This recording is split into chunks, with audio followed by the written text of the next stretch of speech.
Nurse வேலை செஞ்சுட்டு களைச்சி போயிருக்கிற இல்லையா? ஹாஸ்பிட்டலில் நாள் முழுக்க ஓடிக்கிட்டே நோயாளிக்கு சேவை பண்ணி உன்னுடைய உடம்பு சோர்ந்து போச்சு.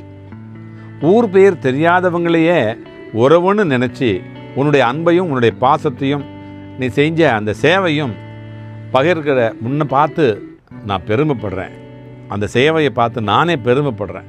நீ தினம் தினம் பிறருக்காக சேவை செய்கிறது, அதுதான் உன்னுடைய பெரிய பூஜை. எனக்கு செய்கிற பூஜை அதுதான் உன்னுடைய பெரிய யாகம் கூட. நீ சோர்வையே அடையாதே, நீயே தனிமையோடு வருந்தாதே. உனக்கு நீ கொடுத்த அன்புக்கு பதில் நான் உனக்கு என்னுடைய அருள் சேவையை நான் செய்கிறேன். உன்னுடைய மனசு நிம்மதியாக, உன்னுடைய உடம்பு வலிமையாக இருக்க என்னுடைய ஆசீர்வாதம் எப்பவும் உன்னோட இருக்கும். பயப்படாத செல்லுமே. நீ பிறருக்கு உயிர் கொடுக்கிற அந்த கையை வச்சிருக்கிற, அந்த கையை நான் எப்பவும் என்னுடைய அருளால் உன்னை காப்பாற்றுவேன்.